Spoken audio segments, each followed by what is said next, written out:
Item ಯಾವುದೇ ಇರಲಿ try ಮಾಡಿ ಆಚಿ ಚಿಕನ್ ಮಸಾಲಾ. ದಾವಣಗೆರೆ ದಕ್ಷಿಣ ಕ್ಷೇತ್ರದ ಉಪಚುನಾವಣೆಯ ಪ್ರಚಾರ ರಂಗೇರಿದೆ. ಮಠಗಳಿಗೆ ಭೇಟಿ ನೀಡಿ ಗುರುಗಳ ಆಶೀರ್ವಾದದೊಂದಿಗೆ ಮತ ಭೇಟಿಗೆ ಮುಂದಾದ ಕೇಸರಿ ಪಡೆ. ಗ್ರಾಮೀಣ ಪ್ರದೇಶದಲ್ಲಿ ಅಬ್ಬರದ ಪ್ರಚಾರ ಮಾಡುತ್ತಿದೆ ಬಿಜೆಪಿಯ ಪಡೆ. ಬಿಜೆಪಿ ಅಭ್ಯರ್ಥಿಗೆ ಕುರಿ ಕಂಬಳಿ ಕೊಟ್ಟು ಆಶೀರ್ವಾದ ಮಾಡಿದ್ದಾರೆ ಹಾಲುಮತ ಸಮಾಜದವರು. ಟಿಕೆಟ್ ಘೋಷಣೆಯಾಗದ ಹಿನ್ನೆಲೆ ಇದೀಗ ಕೈ ನಾಯಕರು ತಟಸ್ಥರಾಗಿದ್ದಾರೆ. ಈ ಕುರಿತಾದ ಒಂದು ವರದಿ ಇಲ್ಲಿದೆ ನೋಡಿ.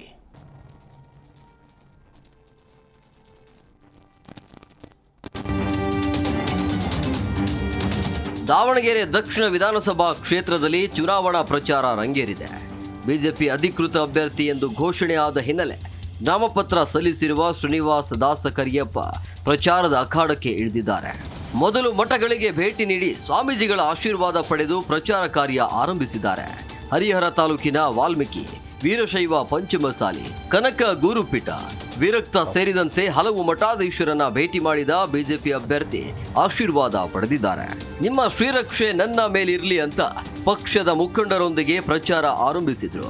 ಗ್ರಾಮೀಣ ಪ್ರದೇಶದಲ್ಲಿ ಪ್ರಚಾರ ಕೈಗೊಂಡ ಶ್ರೀನಿವಾಸ ದಾಸ ಕರಿಯಪ್ಪ ಹದಡಿ ಜಿಲ್ಲಾ ಪಂಚಾಯಿತಿ ವ್ಯಾಪ್ತಿಯಲ್ಲಿ ಪ್ರಚಾರ ನಡೆಸಿದ್ರು. ಪಕ್ಷದ ಮುಖಂಡರೊಂದಿಗೆ ಮನೆ ಮನೆಗೆ ಭೇಟಿ ನೀಡಿ ಮತಯಾಚಿಸಿದ್ರು.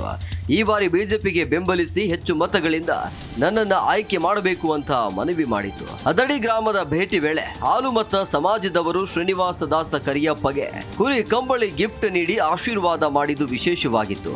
ಈ ನಡುವೆ ಬಿಜೆಪಿ ಅಭ್ಯರ್ಥಿಗೆ ನಮ್ಮ ಬೆಂಬಲ ಸಂಪೂರ್ಣವಿದೆ ಅಂತ ಜೆಡಿಎಸ್ ಪಕ್ಷ ಶ್ರೀನಿವಾಸ ದಾಸ ಕರಿಯಪ್ಪ ಪರ ಕೆಲಸ ಮಾಡುತ್ತದೆ ಅಂತ ಮಾಜಿ ಶಾಸಕ ಎಚ್.ಎಸ್. ಶಿವಶಂಕರ್ ತಿಳಿಸಿದರು. NDA ಅಭ್ಯರ್ಥಿ ಶ್ರೀನಿವಾಸ ದಾಸ ಕರಿಯಪ್ಪನವ್ರಿಗೆ ಬೆಂಬಲ ಕೊಡಲಿಕ್ಕೆ ಬಂದಿದ್ದೇವೆ ನಮ್ಮ ಪಕ್ಷದಿಂದ. ನಮ್ಮ ಪಕ್ಷ ಸಂಪೂರ್ಣವಾಗಿ ಬೆಂಬಲ ಕೊಡುತ್ತೆ. ನಾಮಿನೇಷನ್ ಪತ್ರಿಕೆ ಸಲ್ಲಿಸೋ ಸಂದರ್ಭದಲ್ಲಿ ನಾವು ಸಂಪೂರ್ಣವಾಗಿ ಪಾಲ್ಗೊಳ್ತೇವೆ. ಚುನಾವಣೆ ಮುಗಿಯೋವರೆಗೂ ನಮ್ಮ ಚುನಾವಣೆ ಅಂತ ನಾವು ಭಾವಿಸಿ ಚುನಾವಣೆ ಮಾಡ್ತೇವೆ. ಮಾನ್ಯ ನಮ್ಮ ನಾಯಕರು ಕೇಂದ್ರ ಸಚಿವರು ಕುಮಾರಸ್ವಾಮಿ ಅವರು ಕೂಡ ಬರ್ತಾರೆ. ನಿಖಿಲ್ ಕುಮಾರಸ್ವಾಮಿ ಅವರು ಬಂದು ಪಾಲ್ಗೊಂಡು ಗೆಲುವಿಗೆ ನಾವು ಶ್ರಮಿಸ್ತೇವೆ ಅಂತ ನಾನು ಈ ಸಂದರ್ಭದಲ್ಲಿ ಹೇಳಲಿಕ್ಕೆ ಬಯಸ್ತೇನೆ. ಇನ್ನು ಕಾಂಗ್ರೆಸ್ನಲ್ಲಿ ಟಿಕೆಟ್ ಗೊಂದಲ ಮುಂದುವರೆದಿದ್ದು, ಟಿಕೆಟ್ ಅಂತಿಮವಾಗದ ಹಿನ್ನೆಲೆ ಪ್ರಚಾರ ಕಾರ್ಯಕ್ಕೆ ಇನ್ನೂ ಚಾಲನೆ ಸಿಕ್ಕಿಲ್ಲ. ಅಲ್ಪಸಂಖ್ಯಾತರು ಟಿಕೆಟ್ಗೆ ಬೇಡಿಕೆ ಇಟ್ಟಿದ್ದು, ಈ ಬಾರಿ ನಮಗೆ ಟಿಕೆಟ್ ಬೇಕು ಅಂತ ಜೆಡಿಎಸ್ ಮುಖಂಡ ಅಮಾನುಲ್ಲಾ ಖಾನ್ ಹೇಳಿದ್ದಾರೆ.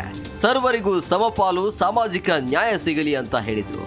ಟಿಕೆಟ್ ವಿಚಾರದಲ್ಲಿ ತಪ್ಪು ನಿರ್ಧಾರ ಕೈಗೊಂಡ್ರೆ 2028ರ ಚುನಾವಣೆ ಮೇಲೆ ಪ್ರಭಾವ ಬೀರುತ್ತೆ. ನಾನು ಸಮಾಜದ ಪರ ಪಕ್ಷಾತೀತವಾಗಿ ಮಾತನಾಡಿದ್ದೇನೆ ಅಂತ ಹೇಳಿದ್ರು. ಸರ್ವರಿಗೂ ಸಮಪಾಲು, ಸರ್ವರಿಗೂ ಸಮಬಾಳು, ಸಾಮಾಜಿಕ ನ್ಯಾಯ ಸಿಗಲಿ ಅಂತ ನಾನಾದರೂ ಕೂಡ ಅಲ್ಲಾಹನಲ್ಲಿ ಬೇಡ್ಕೊಂಡಿದ್ದೆ.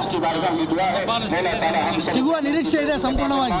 ನಿನ್ನೇನು ನಡೆದಿದೆ ಬೆಂಗಳೂರಿನಲ್ಲಿ ಸಭೆ ಮತ್ತು ಬೆಳವಣಿಗೆ, ಅದನ್ನು ನೋಡಿದರೆ ಇದು ಇವತ್ತು ಸುಲಭವಾಗಿ ತೀರ್ಮಾನ ಆಗುವ ಕಾಣ್ತಾ ಇಲ್ಲ. ಇದು ಮತ್ತೆ ದೆಹಲಿಗೆ ಹೋಗಿದೆ. ದೆಹಲಿ ಅಂಗಳಕ್ಕೆ ವರ್ಗಾಯಿಸಿದ್ದಾರೆ ವರಿಷ್ಠರು. ಅದು ಅಲ್ಲಿ ಚರ್ಚೆ ಆಗಿದ ನಂತರ ನಾಳೆ ಸಂಜೆವರೆಗೆ ತೀರ್ಮಾನ ಬರುವುದು ಅನ್ನೋ ನಿರೀಕ್ಷೆ ಇದೆ. ಸಂಪೂರ್ಣವಾಗಿ ಎಲ್ಲರೂ ಕೂಡ ನಿರೀಕ್ಷೆ ಇಟ್ಕೊಂಡಿದ್ದಾರೆ.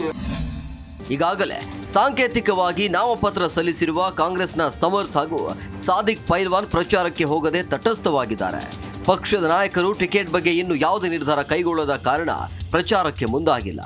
ಕಾಂಗ್ರೆಸ್ ಟಿಕೆಟ್ ವಿಚಾರ ದೆಹಲಿ ಅಂಗಳದಲ್ಲಿರುವ ಕಾರಣ ಹೈಕಮಾಂಡ್ ಯಾರಿಗೆ ಅಸ್ತು ಎನ್ನುತ್ತದೆ ಎಂಬುದನ್ನು ಕಾದು ನೋಡಬೇಕಿದೆ.